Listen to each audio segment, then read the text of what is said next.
दक्षिण काशी म्हणून ओळखल्या जाणाऱ्या श्री क्षेत्र कुणकेश्वर येथे महाशिवरात्री निमित्त भरलेली जत्रा मोठ्या उत्साहात आणि भक्तिमय वातावरणात पार पडते।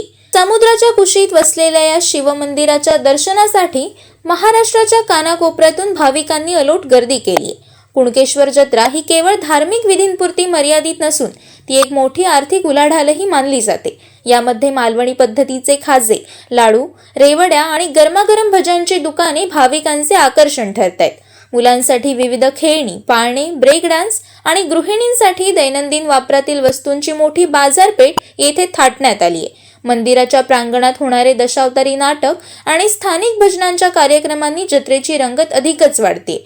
लोककलेचा वारसा जपणारे हे कार्यक्रम पाहण्यासाठी पंचक्रोशीतील ग्रामस्थांची प्रचंड गर्दी झाली आहे। यात्रेनिमित्त होणाऱ्या गर्दीकडे लक्ष देता देवस्थान ट्रस्ट आणि पोलीस प्रशासनाकडून चोख व्यवस्था देखील करण्यात आली आहे।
कोकण संवादच्या ताज्या घडामोडींसाठी चॅनलला सबस्क्राईब करा आणि बेल आयकॉनला क्लिक करा।